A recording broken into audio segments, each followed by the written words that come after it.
कार्तवीर्य ने अपने अहंकार से उन्मत्त होकर जब जमदग्नि ऋषि से माता कामधेनु को ले जाने की इच्छा प्रकट की, तो ऋषि ने उन्हें प्रताड़ित किया। अपनी सैन्य और वरदानी शक्तियों से कार्तवीर्य माता कामधेनु को लेकर चला गया। अपनी इस प्राप्ति पर अहंकारी कार्तवीर्य का अहंकार और अधिक बढ़ गया। अपनी माता रेणुका और पिता जमदग्नि की आज्ञा पाकर परशुराम कार्तवीर्य को दंडित करने निकल पड़े। कार्तवीर्य की आज्ञा न मानने के कारण माता कामधेनु को भयानक अत्याचार सहने पड़े। क्रोधित परशुराम ने अपने परशु से कार्तवीर्य के पुत्रों को आहत कर दिया। भगवान दत्तात्रेय ने कार्तवीर्य को प्रताड़ित किया। परशुराम के प्रहार से कार्तवीर्य के जीवन का अंत हो गया। कार्तवीर्य के पुत्रों ने ऋषि जमदग्नि की हत्या कर डाली, किंतु शिव कृपा से वे पुनः जीवित हो उठे। माता से यह समाचार सुनकर परशुराम ने पृथ्वी से अत्याचारी क्षत्रियों का अंत कर देने की प्रतिज्ञा की और 21 बार उन्होंने पृथ्वी लोक के क्षत्रियों का अंत कर मुक्ति प्रदान की तथा शिवाज्ञा से अश्वमेध यज्ञ पूर्ण किया और क्षत्रिय विहीन भूमि प्रजापति कश्यप ऋषि को प्रदान कर स्वयं तपस्या करने चल पड़े।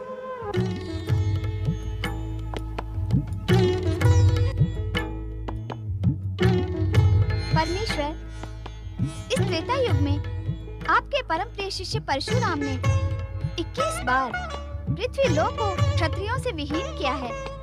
क्या इस कृत्य को आपकी स्वीकृति प्राप्त है? अत्याचार और अनाचार के विध्वंस के लिए हमारी स्वीकृति सहज ही प्राप्त हो जाती है देवी। क्या इस सत्य का तुम्हें ज्ञात नहीं? हमारे शिष्य विष्णु के अवतार परशुराम ने उन क्षत्रियों को दंडित किया है जो अत्याचारी और अनाचारी होकर अपने आप को सर्वेश्वर मानकर निर्दोष प्रजा का उत्पीड़न कर रहे थे। क्या क्षत्रिय जाति का उत्कर्ष अब कभी नहीं होगा स्वामी? परशुराम के समान ही विष्णु के एक अन्य महान अवतार इस त्रेता युग में क्षत्रिय कुल में जन्म लेंगे और नीति, धर्म, न्याय और मर्यादा के नए मानदंड स्थापित करेंगे। उनके साथ ही क्षत्रियों का उत्कर्ष प्रारंभ होगा। उस महान क्षत्रिय कुलभूषण विष्णु के अवतार के विषय में कुछ संकेत तो दे महादेव। श्री विष्णु के भावी अवतार होंगे रघुकुल शिरोमणि सूर्यवंशी महाराज दशरथ के सुपुत्र मर्यादा पुरुषोत्तम श्री राम। मर्यादा पुरुषोत्तम श्री राम?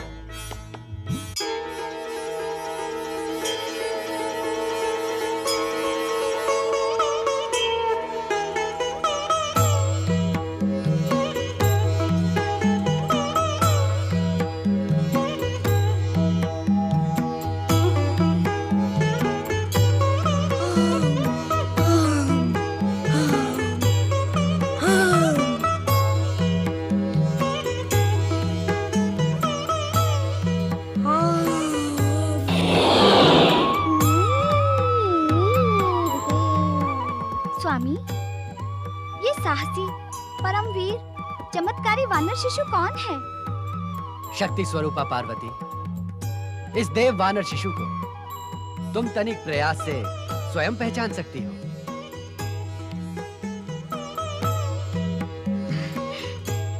आपकी उपस्थिति में मैं प्रयास क्यों करूं स्वामी? आप ही अपने श्रीमुख से इस चमत्कारी वानर शिशु का परिचय दें।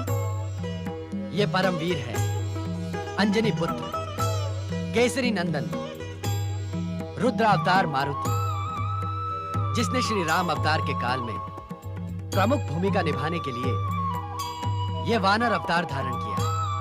रुद्र अवतार मारुति?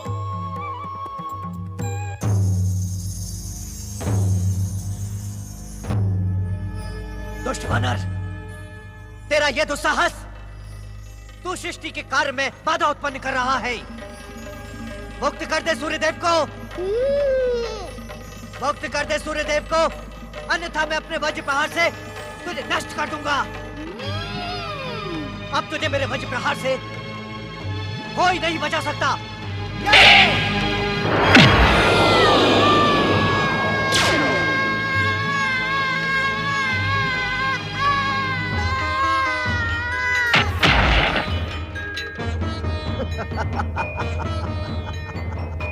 इंद्रदंड का पात्र है ब्रह्मदेव, इंद्रदंड का पात्र है। ओ ओ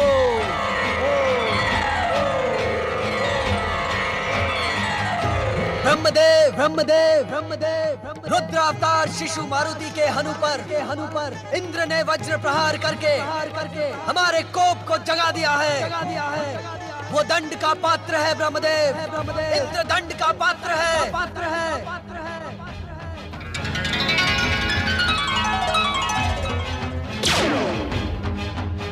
क्षमा करें भोलेनाथ, क्षमा करें महादेव, अपना कोप शांत करें। देवराज इंद्र को इस सत्य का ज्ञान नहीं था कि ये वानर शिशु रुद्रावतार मारुति है। देवादिदेव महादेव, अज्ञान में हुए अपराध के लिए मुझे क्षमा करें। देवराज के अपराध को क्षमा करें महादेव। एक शिशु पर वज्र प्रहार सर्वथा अनुचित था, परंतु रुद्रावतार होने के कारण वज्र प्रहार तथा पर्वत शिखर के ध्वस्त होने पर भी उस बालक का शरीर पूर्ववत अक्षत है। देखें महादेव, देखें।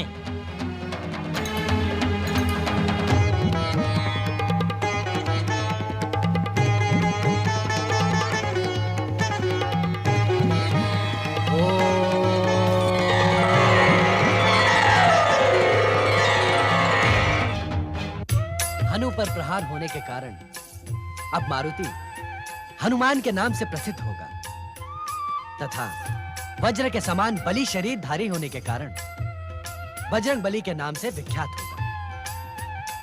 हे शिव शंकर, हम समस्त देवगण मिलकर मारुति हनुमान को अपनी दिव्य शक्तियां प्रदान करेंगे। रुद्र अवतार हनुमान से इंद्र को स्वयं क्षमा याचना करनी होगी। अवश्य माता, अवश्य। मैं मारुति हनुमान के साथ साथ उनके माता पिता से भी क्षमा याचना करूंगा। चले देवराज, हम सब मिलकर हनुमान को दिव्य शक्तियां प्रदान करें। आज्ञा दें शिव शंकर। आपका कल्याण हो। ओम नमः शिवाय। भगवान शिव शंकर तथा माता पार्वती की महाबलशाली रुद्रावतार मारुति हनुमान बजरंग बली की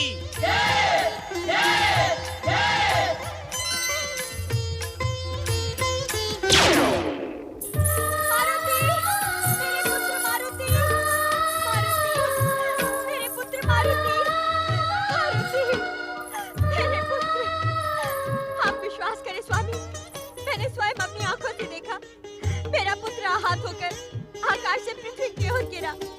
मुझे ज्ञात नहीं स्वामी, अब वो किस दशा में होगा। आप कुछ करें स्वामी, आप कुछ करें। भोलेनाथ, भोलेनाथ, भोलेनाथ रक्षा करें प्रभु। व्यथित न हो महारानी अंजना, बजरंग मात्र हमारा पुत्र नहीं, वो रुद्रावतार है। शिव कृपा से कोई उसका बाल भी बांका नहीं करेगा। अंजना अपने स्वामी पर विश्वास कर सकती है स्वामी, परंतु मारुति की माता बिना अपने पुत्र को सकुशल देखे वानर राज की बात पर कैसे विश्वास कर सकती है। महारानी, मुझे भली भांति ज्ञात है, एक माता का पुत्र प्रेम विश्वास पर जीवित नहीं रह सकता। किंतु क्या स्वामी, किंतु क्या? आपको हमारे आराध्य भगवान शिव की कृपा पर विश्वास तो है। शिव कृपा पर विश्वास करना तो हर जीव का नैतिक कर्तव्य है। तो महादेव की महाकृपा पर विश्वास रखें, हमारे पुत्र को कुछ भी नहीं होगा। मेरे पुत्र मारुति। आपने सत्य कहा वानर राज केसरी। महादेव की कृपा से शिव शक्ति संपन्न रुद्रावतार बालक मारुति आकाश से पृथ्वी पर गिरकर भी पूर्ण रूप से सुरक्षित है।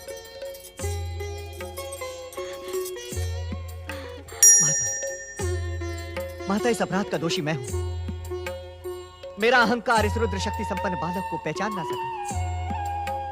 मुझे दंड दे माता, मुझे दंड दे। अज्ञान में हमसे भयंकर अपराध हुआ है। माता दंड दे। यदि आपने हमें दंड ना दिया तो हम स्वयं को कदापि क्षमा नहीं कर पाएंगे। हमें दंड दे माता, हमें दंड दे। आपको चिंतित होने की आवश्यकता नहीं है माता। अज्ञान में हुई देवतागणों की भूल को हमने क्षमा कर दिया। जिसे मेरे परमवीर पुत्र ने क्षमा कर दिया हो, उसे मेरी ओर से भी अभय वचन है। आप सब संतुष्ट हो देवताओं, मेरा पुत्र सुरक्षित है, यही मेरी प्रसन्नता का कारण है। देवराजेंद्र, आज्ञा आज्ञा करे माता। अपने पुत्र के सकुशल होने के कारण आपको विश्वास दिलाती हूँ कि भविष्य में जब जब आप पर अथवा स्वर्ग पर संकट आएगा, तब तब मेरा पराक्रमी पुत्र आप देवताओं की रक्षा करेगा। अंजना केसरी नंदन मारुति की जय जय जय। वानर राज केसरी और देवी अंजना, मेरी बात ध्यान से सुने। अज्ञानतावश देवराज इंद्र ने बालक मारुति के हनु पर वज्र से प्रहार किया। इस कारण आपका बालक संसार में हनुमान नाम से प्रसिद्ध होगा। हनुमान? हनुमान? और वज्रांग होने के कारण बजरंगबली कहलाएगा। बजरंगबली बजरंगबली हनुमान? ये परात्पर ब्रह्म शिव जी का आशीर्वाद है। अंजना केसरी पुत्र हनुमान की जय जय जय। महावीर बजरंगबली की जय जय जय। आने वाले भविष्य में आपका पुत्र हनुमान संसार में अपनी भक्ति की शक्ति को प्रदर्शित कर अपने अपूर्व पराक्रम से हर एक को चमत्कृत कर देगा। मैं बालक हनुमान को अष्ट सिद्धि एवं 9 निधि का ज्ञान एवं शक्ति प्रदान करता हूँ।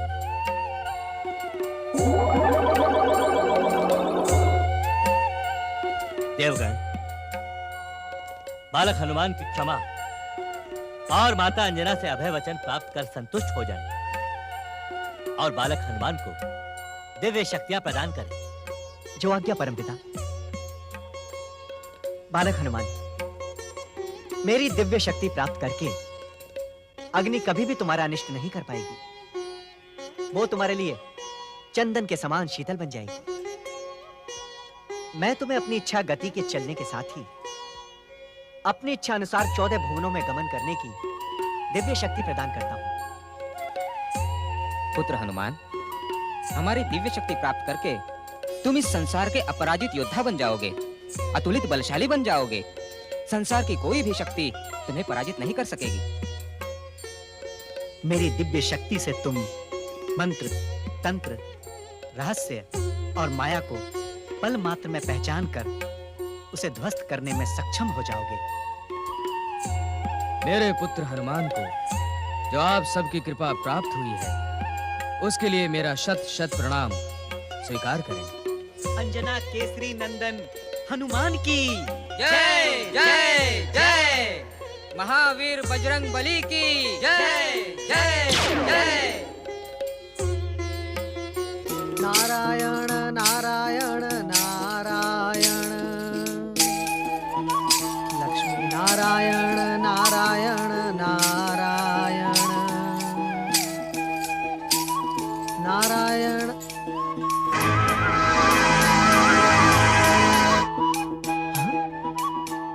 भगवान भोलेनाथ और माता पार्वती? शिव शिव शिव शिव शिव शिव शिव शिव। कहीं मुझे भ्रम तो नहीं हो रहा है?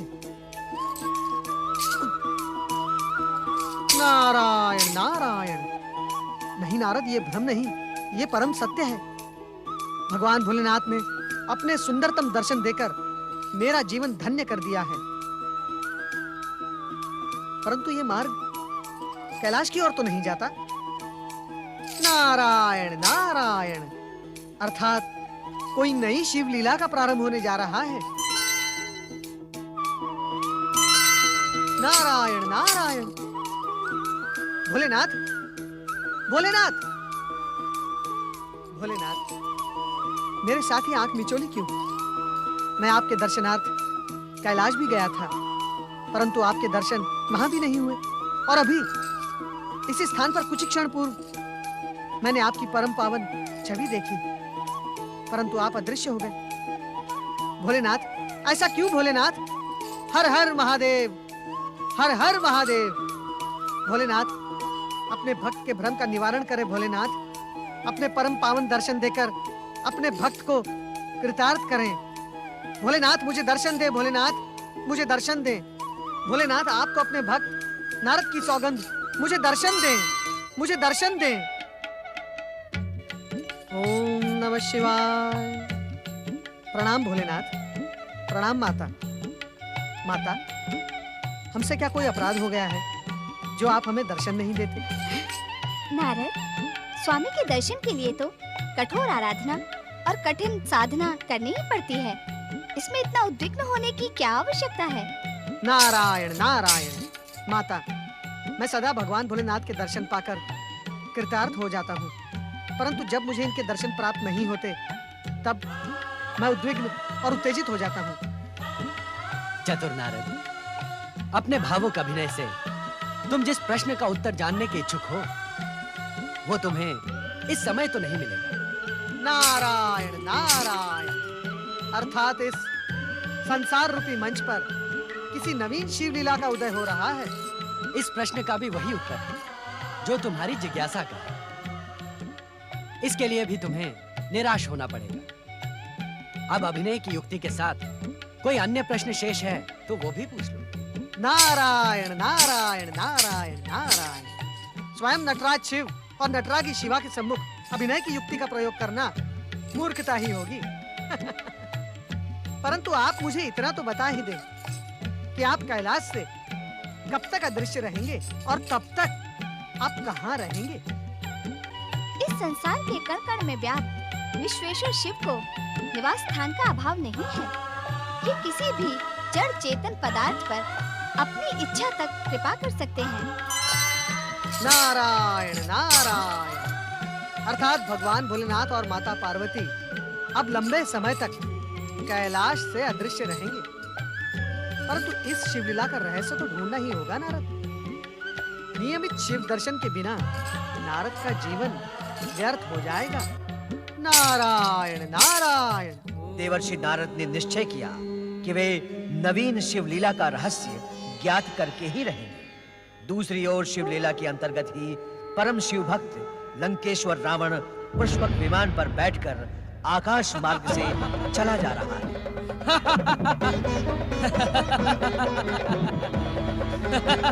नारायण नारायण नारायण। भजमन नारायण नारायण।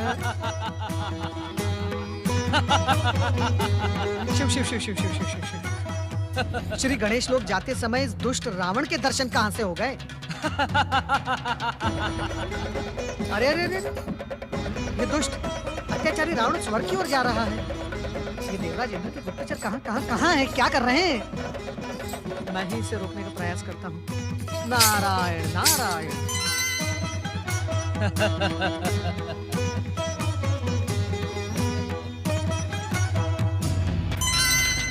नारायण नारायण। लंकेश्वर रावण, हमने देवराज इंद्र से सुना है कि आप पृथ्वी के समस्त राजाओं को अपने अधीन कर अब स्वर्ग पर अपना अधिकार प्राप्त करने का विचार कर रहे हैं। देवर्षि नारद, क्या यही ज्ञात करने के लिए भयभीत इंद्र ने आपको मेरे समीप भेजा है? नारायण नारायण। दशानन, जब समस्त संसार आपके पराक्रम से भयभीत है तो फिर देवराज इंद्र का भयभीत होना भी तो स्वाभाविक है। देवर्षि नारद, आज पहली बार तुम्हारे मुख से सत्य निकल रहा है, अन्यथा तुम तो अपनी चतुराई में न जाने कैसे कैसे शब्दों का प्रयोग करते हो। नारायण नारायण।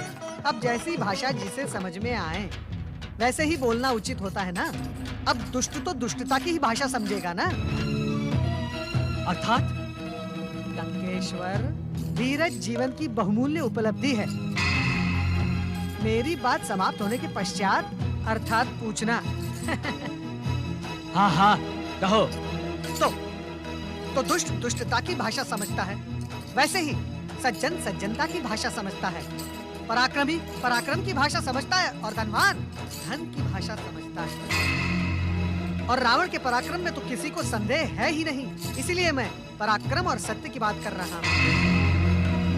नारायण नारायण। अरे अरे देवर्षि नारद, आज तो आपकी बातों से फूल झड़ रहे हैं। इतनी शीघ्रता क्या है? तनिक और बात करें। लंकेश्वर, रावण के आदेश को टालने का दुस्साहस मैं तो नहीं कर सकता, परंतु मैं बात नहीं, कुछ प्रश्न पूछूंगा। ये तो तुम्हारा स्वभाव है देवर्षि, पूछो। लंकेश्वर, क्या आप अकेले ही स्वर्ग पर आक्रमण करने जा रहे हैं? आपकी अपराजय राक्षसी सेना कहाँ है?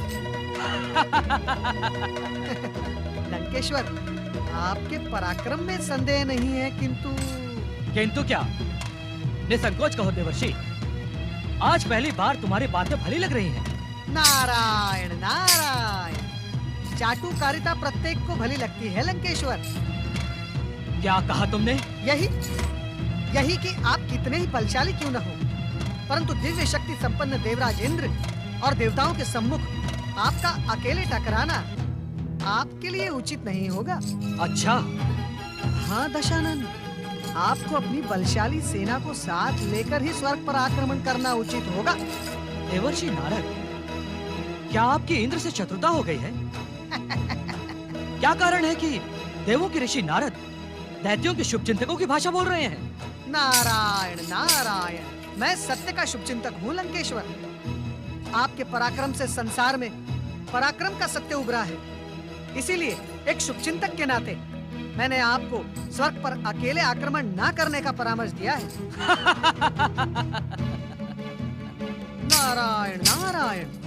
लंकेश्वर, असमय इस अट्टहास का कारण? आपके परामर्श के लिए धन्यवाद देवर्षि नारद, किंतु मैं इतना मूर्ख नहीं हूँ। आपने ये सोच भी कैसे लिया कि मैं इस समय अकेला स्वर्ग पर आक्रमण करने जा रहा हूँ? लंकेश्वर, ये दिशा तो स्वर्ग की ओर जाती है। ये दिशा कैलाश की ओर भी तो जाती है देवर्षि। मैं इस समय कैलाश जा रहा हूँ, भोलेनाथ के चरणों में अपनी माता की इच्छा को पूर्ण करने का निवेदन करता। जय जय शिव शंकर। आप अवश्य जाएं लंकेश्वर रावण, आप अवश्य जाएं। शुभ कार्य में विलंब कैसा? भगवान भोलेनाथ की कृपा से आप अवश्य विश्व विजयी बनेंगे।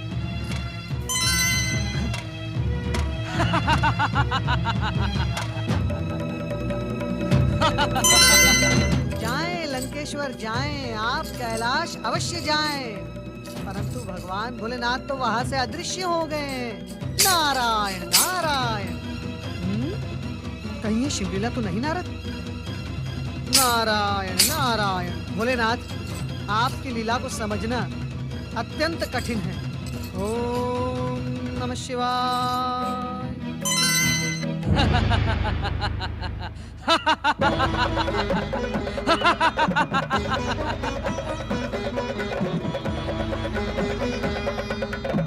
जय जय शिव शंकर।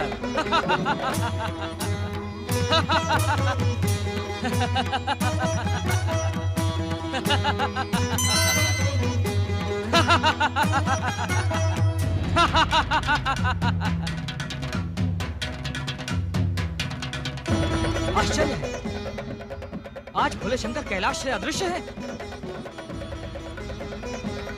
कहाँ गए विश्वेश्वर, कहाँ गए?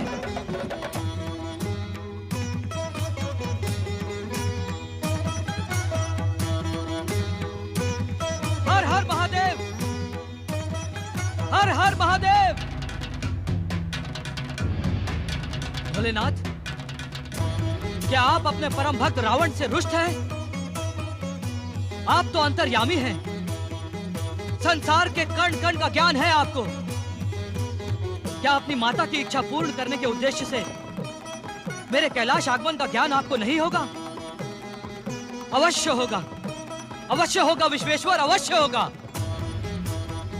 महादेव, यदि आपके इस तुच्छ भक्त रावण से कोई अपराध हो गया हो तो मुझे क्षमा करें, मुझे क्षमा करें और शीघ्र दर्शन दे।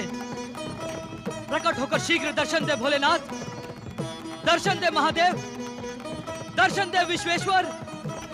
हे भोलेनाथ, दर्शन दे, दर्शन दे भोलेनाथ, शीघ्र दर्शन दे। नारायण नारायण। हर हर महादेव, हर हर महादेव।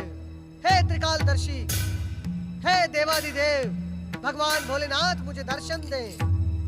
आप तो इस संसार के कण कण में विद्यमान हैं। आपको सच्चे मन से पुकारने वाले पर आप अवश्य कृपा करते हैं। भोलेनाथ मुझे दर्शन दे।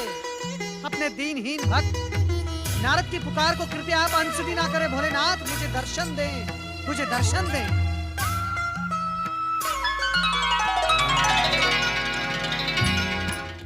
नारद,